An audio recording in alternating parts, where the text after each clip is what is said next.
Você já parou para pensar por que algumas pessoas parecem lidar tão bem com dinheiro, enquanto outras vivem sempre correndo atrás? Será que é só matemática, cálculos e planilhas, ou existe algo mais profundo influenciando nossas decisões financeiras? Fique comigo até o final deste vídeo porque hoje nós vamos mergulhar na psicologia do dinheiro, entender as engrenagens que movem nossas escolhas econômicas e como tudo isso reflete na sua vida aqui no Brasil. E não se esqueça, deixe seu like, inscreva-se no canal e ative as notificações se estiver gostando da conversa. Isso é muito importante para continuarmos trazendo conteúdos que elevam a sua consciência financeira, a verdadeira natureza do dinheiro. Dinheiro não é apenas um amontoado de números. É quase como uma dança entre a fria aritmética e a nossa natureza humana, com medo, ego, orgulho e lembranças do passado. Você pode ter crescido ouvindo seus pais discutindo sobre contas no final do mês. Ou talvez tenha visto familiares perderem tudo em um investimento arriscado. Não importa qual seja o seu caso, essas experiências moldam diretamente a forma como você se relaciona com o dinheiro. No Brasil, por exemplo, muitos ainda carregam o trauma de períodos de hiperinflação do passado.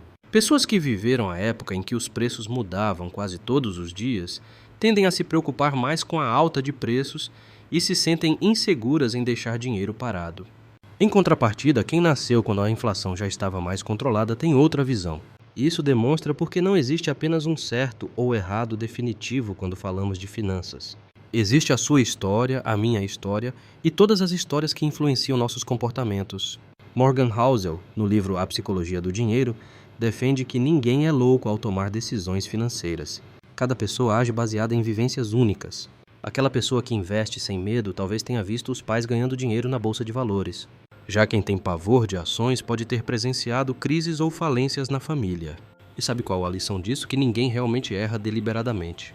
Todos nós estamos fazendo o melhor que podemos com o conhecimento e as experiências que temos. Por isso, antes de julgar alguém que gasta demais, lembre-se os valores dela foram construídos em um contexto diferente do seu. O poder do tempo e dos juros compostos. Talvez o conceito mais subestimado quando se fala de dinheiro seja o efeito dos juros compostos ao longo do tempo. É aquela famosa bola de neve que cresce e cresce, mas é preciso ter paciência. Warren Buffett, um dos maiores investidores da história, conquistou a maior parte de sua fortuna depois dos 60 anos. Isso não quer dizer que ele começou tarde. Pelo contrário, ele investe desde os 10, só que o grande montante floresceu mesmo com o passar das décadas. Aqui no Brasil, podemos ver exemplos de investidores de longo prazo que começaram pequeno e depois de 20, 30 anos, construíram patrimônios consideráveis. Isso não acontece da noite para o dia, mas quando se tem consistência é quase mágico. Pense num investimento de 1.000 a 8% ao ano. No primeiro ano ele rende 80%. No segundo você recebe 8% sobre 1.080 e assim por diante. Com o tempo você passa a ganhar juros em cima de juros. É um crescimento que pode se tornar gigantesco lá na frente. A chave aqui é começar o quanto antes. Não espere o momento perfeito, porque o melhor momento foi ontem. E o segundo melhor momento é hoje. Pessimismo versus otimismo, porque só enxergamos as más notícias. Ligamos a TV e vemos, o mercado caiu 40%. Ou crise econômica assusta o Brasil. E de sempre que algo ruim acontece, recebe destaque imediato. Já os ganhos graduais, como um crescimento de 140% em 6 anos, passam despercebidos. Por que será? A realidade é que a nossa atenção é capturada por eventos repentinos e dramáticos. É instintivo. Porém, quando se trata de dinheiro, precisamos lembrar que boa parte da construção de patrimônio vem de processos lentos e contínuos. Em vez de se desesperar quando o Ibovespa ou o dólar despenca, pense no longo prazo. Afinal, a história mostra que, apesar dos altos e baixos, há uma tendência de progresso ao longo dos anos. Sorte, risco e o papel do acaso. Existe uma linha muito tênue entre a sorte e o risco. Pense em Bill Gates, ele era extremamente inteligente e visionário, mas também teve a sorte de estudar numa escola que, por acaso, tinha um computador avançado, algo raríssimo na época. Isso o colocou anos-luz à frente de muitos outros jovens, abrindo portas que poucos poderiam imaginar. Ao mesmo tempo, um colega de Gates, igualmente brilhante, perdeu a vida num acidente ainda na adolescência.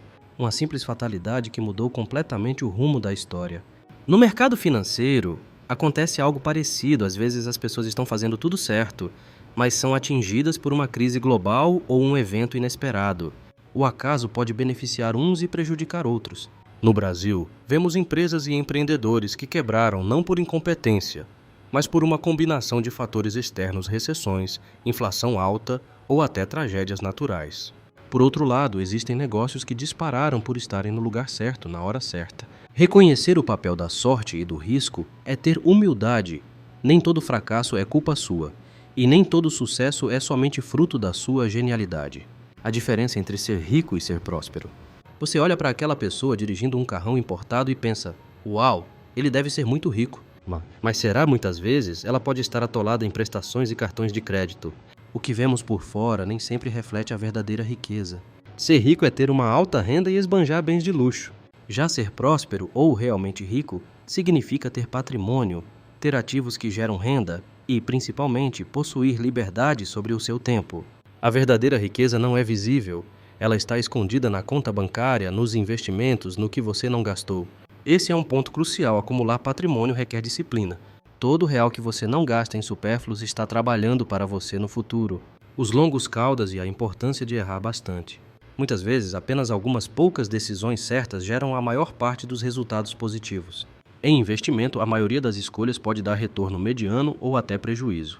Mas aquelas 2 ou 3 ações que explodem podem pagar todas as contas e ainda gerar lucro extraordinário. Isso se chama longa cauda. Poucos eventos são responsáveis pela maior parte dos resultados. Olhe para grandes empresas brasileiras que investem em várias frentes. A maioria dos projetos pode até fracassar, mas basta um único produto ou serviço dar certo para cobrir todos os outros erros. É por isso que não devemos desistir quando algo dá errado. O segredo está em aprender com as falhas e continuar tentando, pois aquela próxima ideia pode ser sua virada. O preço real, a incerteza e a volatilidade. Quer retornos melhores nos seus investimentos, então esteja disposto a pagar o preço. E não falo só de dinheiro, mas de volatilidade, de nervosismo quando o mercado cai, de insegurança. As pessoas querem um retorno de 12% ao ano sem passar pelos riscos de crises e oscilações. Mas isso é como tentar roubar um carro sem pagar por ele. Num país como o nosso, a volatilidade é maior do que em muitos lugares do mundo. Juros mudam, política econômica oscila, e o investidor brasileiro fica mais exposto a altos e baixos. Só que esse sobe e desce é o preço para obter retornos mais altos a longo prazo. Se você quer a tranquilidade de um investimento que nunca balança, provavelmente terá um rendimento muito mais baixo. O que fazer então aceitar que essa montanha-russa é normal? Se você quiser recompensas maiores, tenha paciência e não fuja ao primeiro sinal de queda. A volatilidade não é uma multa que você paga por fazer algo errado. É apenas o ingresso para participar do jogo. A importância de saber quando parar o suficiente. De que adianta ter cada vez mais dinheiro e se tornar escravo de um padrão de vida que não traz satisfação? A falta de um limite faz muita gente cair em armadilhas. No Brasil, vemos figurões que já tinham milhões, mas foram envolvidos em esquemas de corrupção por quererem ainda mais.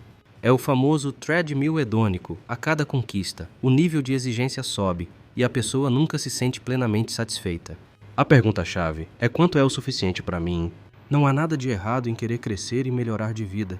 Mas é importante ter clareza dos seus valores e perceber que, em algum ponto, arriscar tudo para ganhar mais um pouco pode não valer a pena. Às vezes, o suficiente nos garante paz, liberdade de tempo e qualidade de vida. E isso é o que realmente importa. A maior riqueza é ter liberdade sobre o seu tempo. No fim das contas, a verdadeira felicidade ligada ao dinheiro está em ter controle sobre o seu tempo. De nada adianta uma conta bancária recheada se você não pode desfrutar momentos com quem ama ou não consegue ter paz de espírito. O dinheiro por si só não traz felicidade, mas a liberdade que ele pode proporcionar é um dos fatores que mais contribuem para o bem-estar. Trabalhar de forma equilibrada, ter reservas de emergência, investir para o futuro e, acima de tudo, viver o presente sem a angústia de contas atrasadas, essa é a riqueza que devemos perseguir. Se tudo que falamos aqui fez sentido para você, clique no botão de curtir e compartilhe este vídeo com quem precisa ouvir estas palavras. Inscreva-se no canal para continuar recebendo conteúdos que vão te ajudar na construção de uma vida financeira mais sólida.